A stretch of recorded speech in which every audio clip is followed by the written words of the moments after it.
Hi అందరికీ కృష్ణాష్టమి సందర్భంగా శ్రీకృష్ణునికి ఇష్టమైన అటుకులతో ప్రసాదం రెడీ చేశాను. మీరు ఈరోజు ఏ ప్రసాదం చేసి దేవునికి నైవేద్యంగా పెట్టారో కమెంట్ చేయండి. ఈ అటుకుల ప్రసాదం అయితే నేను యూట్యూబ్లో చూసి ట్రై చేస్తున్నాను, కానీ టేస్ట్ అయితే నిజంగా నాకు బాగా నచ్చింది. దేవునికి కొంచెమే పెట్టేసి మేమే ఎక్కువగా తినేసాము.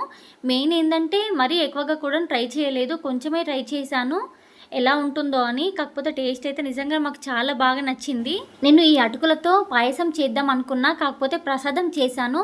పాయసం చేద్దామని వీడియో చూస్తే దానికి ఎక్కువ ప్రాసెస్ ఉంది, ఎక్కువ టైం పడుతుంది కదా అని, ఇది తొందరగా అయిపోద్ది అని ఈ విధంగా ట్రై చేశాను. అంత తొందరపాటు ఎందుకని మీరు అనుకోవచ్చు. నేను మా పాపని రాధలాగా రెడీ చేద్దాం అనుకున్నా, కాకపోతే ఒక్క డ్రెస్ కూడా సెట్ కాకపోయేసరికి నాకు ఇంట్రెస్టే పోయింది. ఇదంతా ఇట్లా ఉంటే మా వారికేమో మధ్యాహ్నం నైట్ డ్యూటీ ఉండేసరికి మధ్యాహ్నం తొందరగా వంట చేసేయని చెప్పారు. ఇటు ప్రసాదం చేసి మా పాపను రెడీ చేసి వంట చేయాలంటే టైం బాగా పడుతుందని రెడీ చేయడమే మానేశాను.